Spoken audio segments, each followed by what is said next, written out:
Welcome to the Chop Seat, where Braves country meets the big leagues. Your host Vic is here to break down everything from truest part to the top of the standings across the league. From walk-offs to wild trades, this is your seat for everything baseball, but a heavy dose of chop. So grab your glove and settle in, because the Chop Seat is open.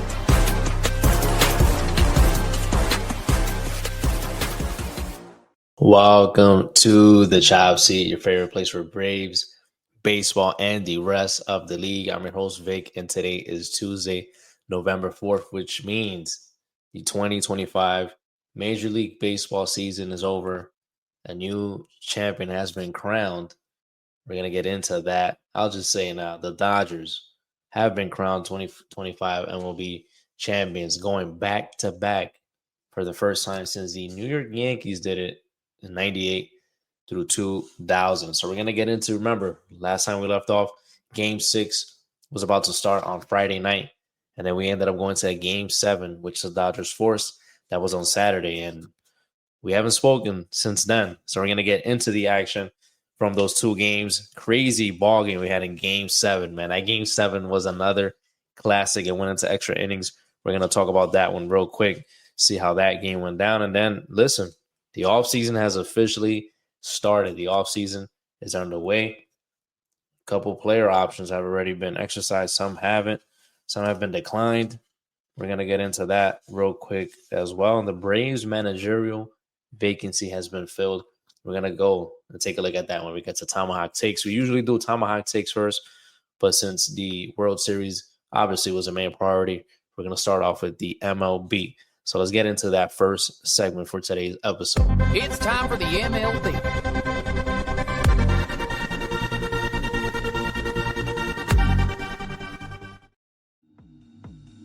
Welcome to the MLB, where we talk about the action from around the league. And of course, that was Game 6 and Game 7. Friday, October 31st was Game 6. On the mound for the Los Angeles Dodgers, it was Yoshinobu Yamamoto going up against Kevin Gausman for the Toronto Blue Jays. Both of them, they go 6 innings in the game. Yamamoto allows 5 hits, just 1 run, 1 walk, and 6 strikeouts. Kevin Gausman, he allows 3 hits, 3 runs, 2 walks, 8 strikeouts. He had 5 strikeouts in the first 2 innings, but top of the third, Will Smith gets to him a little bit. He delivers a 2-out RBI double. That makes it 1-0 LA. Mookie Betts, he comes up with the bases loaded. He gets a base hit out to left field. That scores Shohei Ohtani and Will Smith. That makes it 3-0 Dodgers. Bottom of the third, a hurting George Springer hits a 3-0 cut fastball out to center field. That plays Addison Barger. That makes it 3-1 Dodgers. And that was it for the scoring for the rest of the way. The bullpen, they pretty much hold it down the entire ball game after the starters come out in the 7th inning. For the Dodgers, it was Roki Sasaki, Tyler Glasnow picking up his first career save. For the Blue Jays, it was Louis Varland, Mason Fluharty, Sir Anthony Dominguez, and Chris Bassett.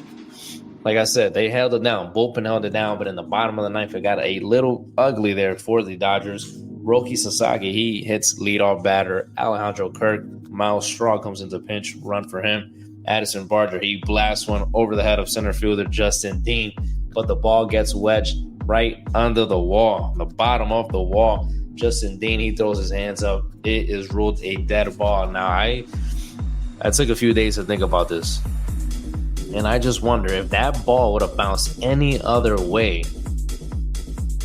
I do think the Blue Jays would have won it in that Game 6. There's no way they would have scored 3 runs there. That ball bounces any other way, bro.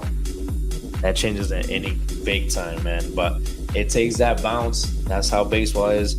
That's the bounce they got. The ball gets wedged. They rule it a dead ball. It's 2nd and 3rd with no outs. And you still should have put some run. You still, bro. You had 2nd and 3rd with no outs. Come on, man. 2nd and 3rd with no outs. Tyler Glasnow is brought in for Roki Sasaki. He gets Ernie Clement to pop out to second. That makes it 1 out. And then Andres Jimenez, he hits a line drive down to left field. Kike Hernandez, that's Dodgers playoff legend Kike Hernandez. He makes a catch in shallow left field. He gets a throw down to second. Addison Barger, he's caught lacking, bro. He was caught lagging. He thought the ball was dropping. It did not drop. It dropped into Kike's glove. Kike makes a throw to second. Addison Barger just doubled off. Game-ending double play. The Dodgers are able to force a Game 7 on Saturday.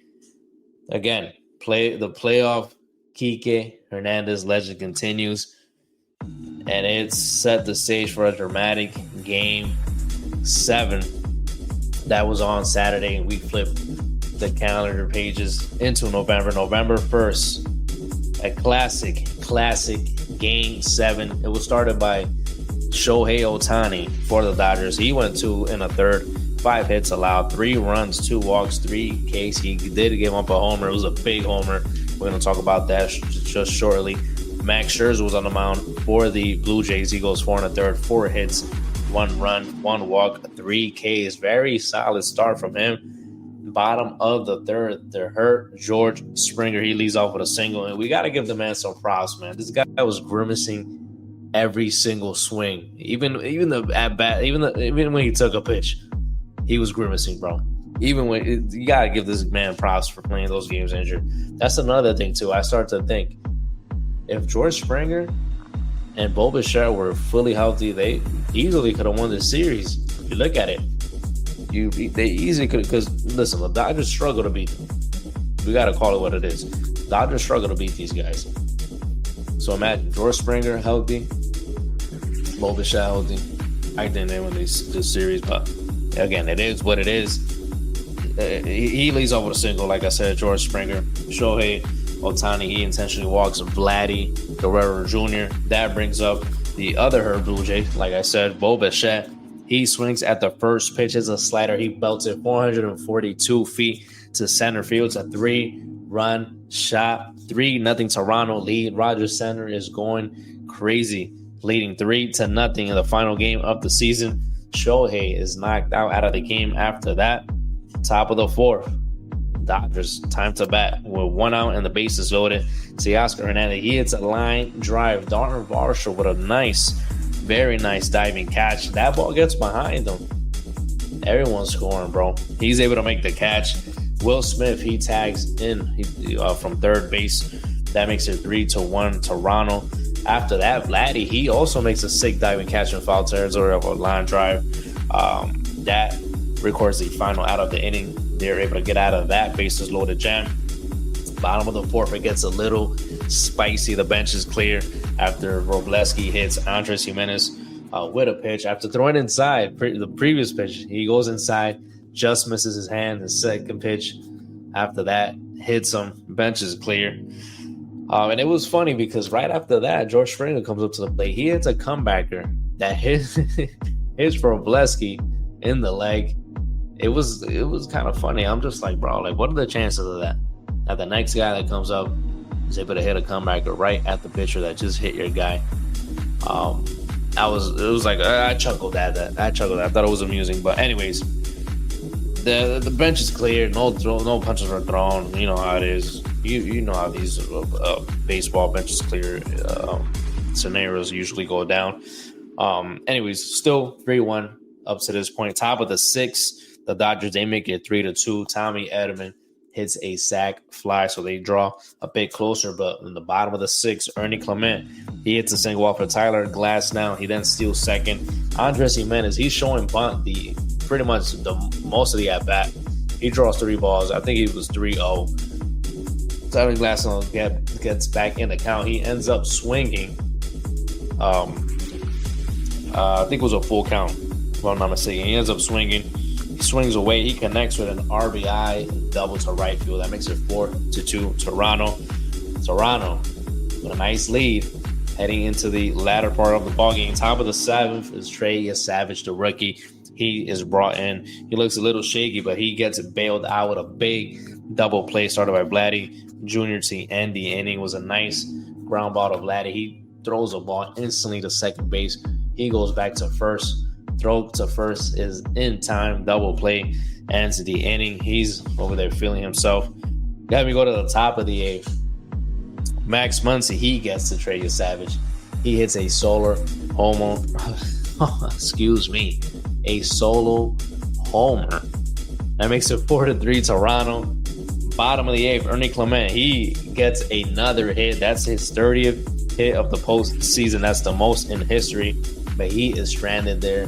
That is costly, because then we go to the top of the 9th. Jeff Hoffman, the closer, he comes into the ball game. He strikes out Kike Hernandez. The Toronto Blue Jays are just 2 outs away from winning the World Series. He's facing Miguel Rojas.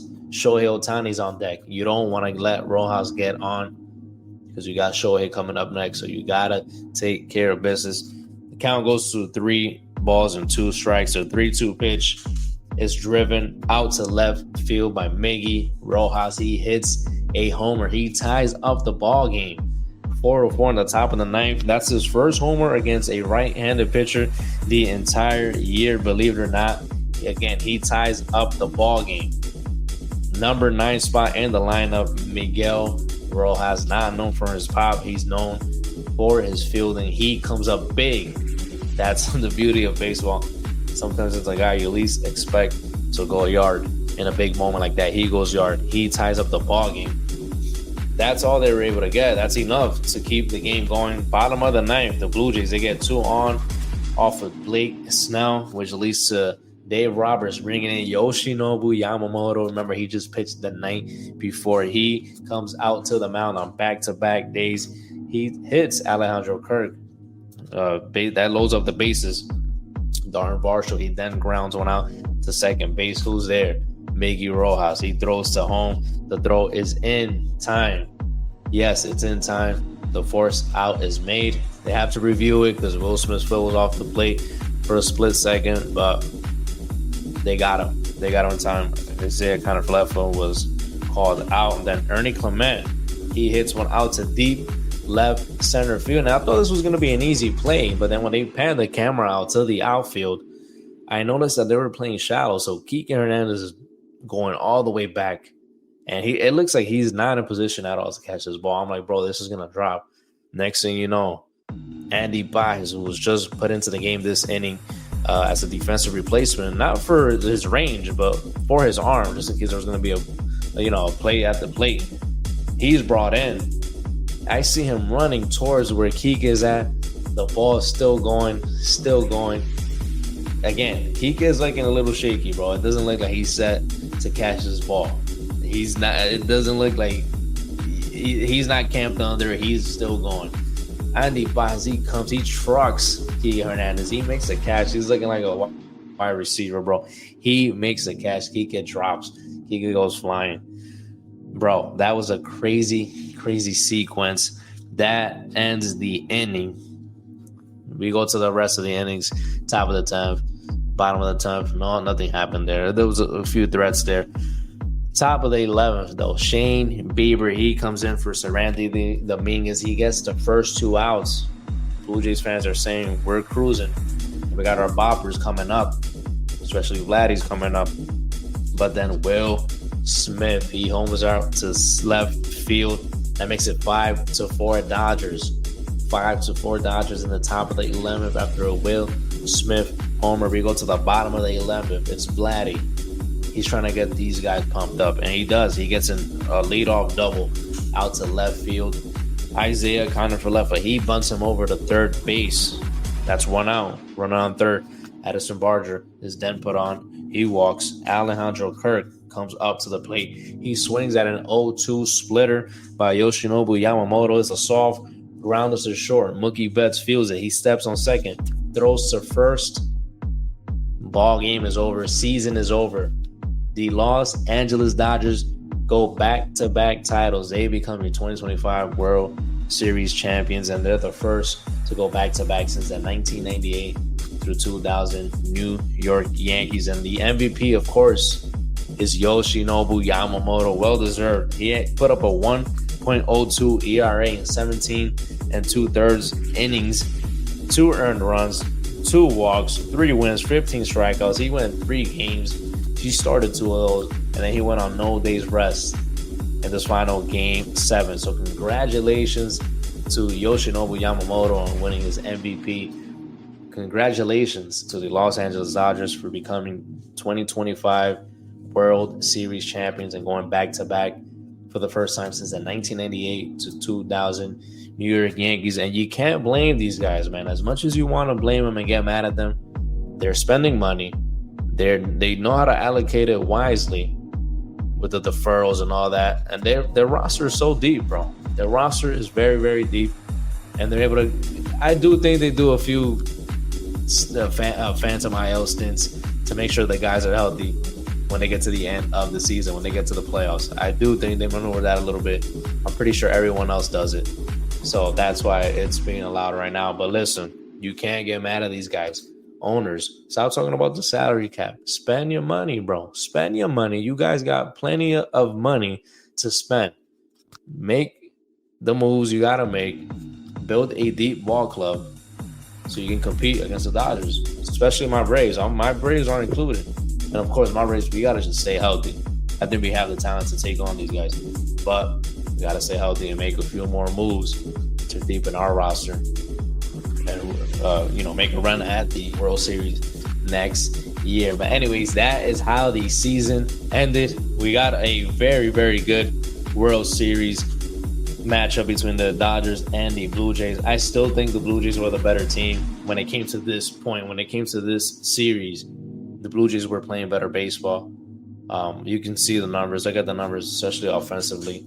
They definitely outscored the Dodgers, but it came to those big moments, those clutch moments. The veterans were able to pull through for the LA Dodgers. You had Miggy Rojas step up. Will Smith stepped up. Yoshinobu Yamamoto, obviously he's not a veteran here this league, but he stepped up. A lot of these guys stepped up. Mookie Betts, Freddie Freeman, Shohei, of course. A lot of these guys stepped up. But listen, again, it was a great series. I had the Blue Jays winning in 7, so the Chopsy gets the final round wrong. Chopsy goes down swinging. But that was it, man. That was it. It was a great season. I'm very happy the way the season ended. Did I want the Dodgers to win? Not really. But again, they did their thing. But you can't get mad at these guys. They spend the money, like I said. They build a deep roster, and they're able to get away with it. So, listen. You can't get mad at them, bro. You can't get mad at them. You got to do the same things that they're doing if you want to beat them. Start giving out these referrals, bro. If that's what it takes, start giving out those referrals and beat them like that. And deepen up your roster and be able to allocate some more money. Anyways, that is what we had for the World Series. As for the after the World Series was wrapped up, we got the Gold Glove Awards were given out. This is who won the Gold Gloves in the American League. Dylan Dingler gets his Gold Glove at catcher. Ty France at first base. Marcus Semien at second base. Michael Garcia at third base. Shortstop, it's Bobby Witt Jr. Left field, Stephen Kwan. Center field, Sedani Rafaela. Right field, Wilyer Abreu. Utility is Mauricio Dubon. And for the pitchers, it's Max Fried getting the Gold Glove Award. Then we go to the National League. Catcher Patrick Bailey wins it. First base, it's our friend, Braves legend Matt Olson. Second base is Nico Horner. Third base, Brian Hayes. Shortstop, it's not Nick Allen, it's Mason Wynn. Left field, it's Ian Happ. Center field, Pete Crow Armstrong. Right field, Fernando Tatis Jr. Utility, it's Javier Sanoja. And at pitcher, it's Logan Webb. So congratulations to those guys for getting their Gold Glove Awards. And then we have the Rookie of the Year awards. Awards are going to be given out. Here are the finalists. This is going to go down November 10th. In the National League is our friend who should be winning it, Drake Baldwin, Drizzy, Caleb Durbin from the Milwaukee Brewers, and Cade Horton from the Chicago Cubs. That is for the National League. As for the American League, it's Roman Anthony of the Boston Red Sox. We got two Athletics in the finals here for the Rookie of the Year. It's Nick Kurtz and Jacob Wilson. They're representing the Athletics in the American League. Cy Young finalist for the American League is Hunter Brown from the Houston Astros, Garrett Crochet from the Boston Red Sox, and Tarek Skubal for the Detroit Tigers. And for the National League, it's Christopher Sanchez of the Philadelphia Phillies, Paul Skeens of the Pittsburgh Pirates, and Yoshinobu Yamamoto of the LA Dodgers. The Cy Young Award is going to be given out on the 12th. And the Manager of the Year, the finalists for the National League, Terry Francona of the Cincinnati Reds, Pat Murphy of the Milwaukee Brewers, and Rob Thompson of the Philadelphia Phillies. American League side is John Schneider, the American League Championship Series champion, Toronto Blue Jays, Stephen Vogt of the Cleveland Guardians, and Dan Wilson of the Seattle Mariners. Manager of the Year award is going to be given out on the 11th. And then the biggest one, the MVP finalist in the American League side is Aaron Judge of the New York Yankees, Kyle Raleigh of the Seattle Mariners, and Jose Ramirez of the Cleveland Guardians. Almost fell for that one, Cleveland Guardians. And then the MVP finalist for the National League, it's Shohei Ohtani from the Dodgers, Kyle Schwarber from the Phillies, and Juan Soto from the New York Metropolitans. That is going to be given out on the 13th. So the Rookie of the Year award, November 10th, Manager of the Year, November 11th, Cy Young, November 12th, and the MVP, November 13th. So that is what we got for when it comes to awards. Those are going to be given out. I think the parade for the LA Dodgers, was it today or was it yesterday? I think it might have been today. So that went down. If you went to the parade, or it was yesterday actually. I'm looking at MLB's account right now. So that was yesterday. If you were at the parade, let me know. Hit me up, man. How was the parade? Never been to one. I don't think I'll ever go to one, honestly. Just seems a little too crazy, and I'd rather go watch a ball game than be at the parade. But that's just me. Anyways, let's head into a little bit of Tomahawk Takes. It's going to be a quick Tomahawk Takes, but we're going to get into it. Let's take this Techno-B off because the MLB is about to be done. And then we head into our favorite segment, Tomahawk Takes. It's time for Tomahawk Takes. It's time for Tomahawk Takes, where we catch up with the Braves news. And Tomahawk Takes is brought to you by SeatGeek. The baseball season is over, but code CHOPSY20 on SeatGeek is not. Use code CHOPSY20 to get $20 off your first purchase on SeatGeek. It's not just for baseball games. You can go catch NFL games, NBA, NHL, whatever other sport you like. Go to SeatGeek and put code CHOPSY20, and you're going to save $20 off your first purchase. You can also use it for shows, concerts, whatever else you can buy on SeatGeek. Whatever else you need some tickets for, go to SeatGeek. Put in code CHOPSY20, and you're going to save $20 off your first purchase. So let's talk about some Braves news. The Braves will be picking up Ozzie Albies club option for 2026. He will be back. Our good friend Ozzie Albies. Let me know how you guys feel about that in the comments. I'm sure everyone's happy. I hope everyone's happy. You're complaining about Ozzie staying. You got a problem, bro. You really do got a problem. But that's not the biggest news. Well, there was another big news. There was another piece of big news. Ha-Seong Kim, he opts out of his $16 million player option. He's going to explore the free agency market. We kind of figured. Braves released Nathan Wiles. But the number one main thing on the Braves checklist was to get a manager, and they were able to do just that. Yesterday, they announced that. Was it yesterday or today? It feels like a long. It was yesterday. It's just been a long couple of days, but yesterday the Braves announced that bench coach Walt Weiss would be becoming the manager for the Atlanta Braves. That was announced yesterday, and today, just shortly actually, a few minutes ago, it was stated that it's going to be a 3 to 4 year deal, 3-year contract with a 4th-year option. Of course, like I said, Walt Weiss, 61. played in the major leagues, of course, with the Braves at one point. Came up with the A's, I believe, getting Rookie of the Year with the A's, of course. He did manage with the Rockies. I see a lot of people saying that he had a losing record with the Rockies and all four of those seasons. Who doesn't? Who doesn't have a losing record with the Rockies? Like, come on, guys. So you guys are looking too much into that. A lot of people are unhappy with Walt Weiss being named as the manager because they think he's going to be the same as Brian Snitker. I don't think that's true. They're two completely different guys. He's going to bring a different style. And just because he was working with Brian Snitker doesn't mean he's going to be exactly alike. It's like when you work under someone, maybe you have certain ideas you would like to implement into your work. Person working above you, he might hear you out, but he doesn't implement them. But then when you get a chance to take over a leadership position, those things you want to do, now you're able to put those things into play. And that's probably what we're going to get with Walt Weiss being the manager now. He's going to bring a different style, different tone to the ball club. And the biggest thing for me, the biggest thing that I do believe is going to happen is that they're not going to go too crazy with the analytics. They're not going to go too crazy with it, which is something that I was afraid of. You bring one of these young bucks in, they're going to go crazy with the analytics and forget about feel for the game. I think Walt Weiss, he's a little bit younger than Brian Snitker.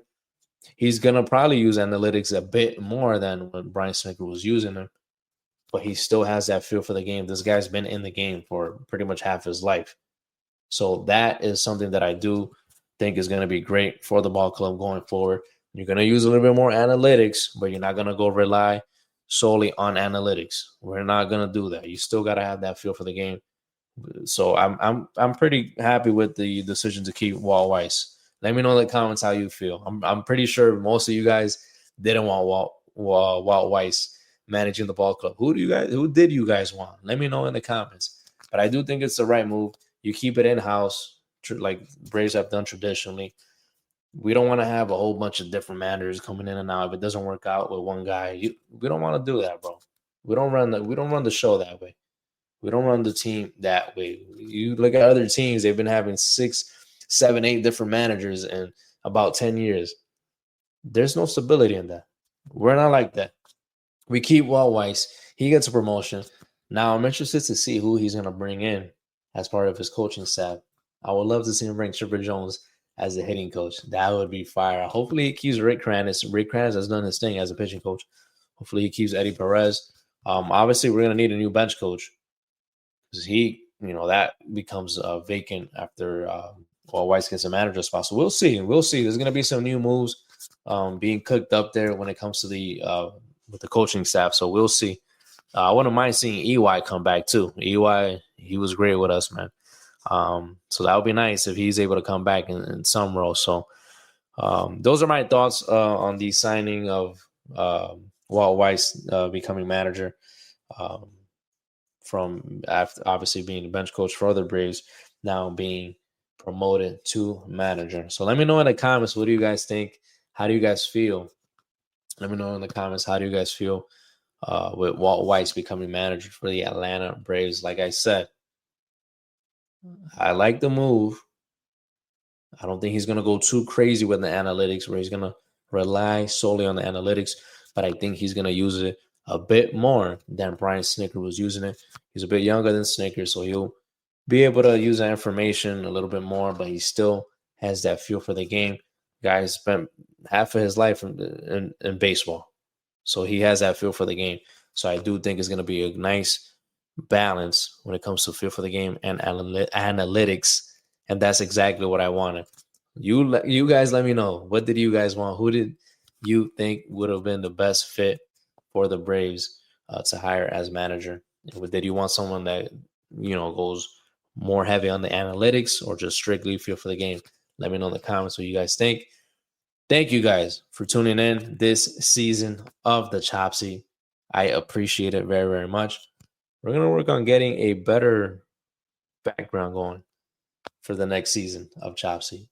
I'm upstairs right now. I'm going to take it down to the man cave, set up like a nice studio kind of section there down in the man cave. We're gonna work on that for next season for sure. By the time next season starts, we're not gonna be up here anymore in the office. We're gonna be down in the man cave. It's gonna look sick. Hopefully, if I'm able to pull it off the way I'm imagining it in my head. So, but again, this has been a treat, man, to be able to bring something up from scratch, something that I enjoy doing. And if you guys even listen to 1 minute of this show, I'm telling you, I do appreciate it from the bottom of my heart. We've been bringing this thing up from scratch, man. On TikTok, we got about 250 followers, I think. Instagram, we got like 65, 63, 64. Been going fluctuating. 63 followers on Instagram.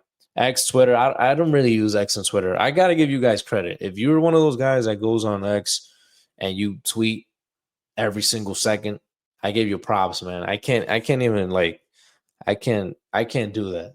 So that's probably why I don't get too many followers there on TikTok. Excuse me, on X, because I'm not really active on it. I'm really not. It's hard for me to get into it.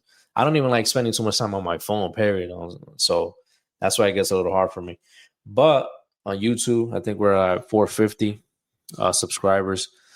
Let's see real quick. 458. We're at 458. And we just want to keep growing. We want to keep growing and put out more content, have some interviews too. That was a goal for me this season. I wasn't able to get anyone on the show, but I'm still working on it. It'll be great to have people that work inside the game of baseball. It'll be great to have players on. I'm still working on that. It's not a goal that, I've given up on. We're still going to aim for that, especially for next season. We're going to try and do this show a bit better than how we did. This was our rookie season, so obviously, it wasn't an A1 show. We try to make the best of it with the equipment that we have, with the setup. But like I said, sophomore season's coming up. We're going to try and make it a bit better than our rookie season. That's all you can do. Try your best and try to learn from the process. So again, thank you guys very, very much. I appreciate it. Vic from the Chop Seat. Share the show if you have anyone that loves baseball. Obviously, it's the off season, so the shows are going to go a little bit, the frequency of the shows is going to go down some. If there's any big breaking news, I'll make a show. If not, I'll probably see if I can make one once a week or once every 2 weeks, depending on how the news is going when it comes to the major leagues. So we'll see how the offseason treats us. If we get a big bang in the beginning where tons of moves are being made, or it's going to go later on into January, February. So we'll see. We'll play it by ear there. Is it play it by ear or play it by ear? Excuse me. I always hear people say it differently. Oh, I'm going to play it by ear. Oh, I'm going to play it by ear. It makes more sense to me. I'm going to play it by ear, but I don't know. Let me know in the comments too. What's the correct saying? Is it play by ear or play by ear? Anyways, that's what we're going to do here on the Chop Seat. Thank you guys for tuning in the entire season. Stay safe, everyone. Hopefully your team makes some moves that will make you happy. And if you're not a Dodgers fan, hopefully your team makes some moves to compete with those guys. I'm hoping my team does. So until we talk next time, I'm your host, Vic. Thank you guys for joining the Chop Seat. I love you guys. And I will see you next time.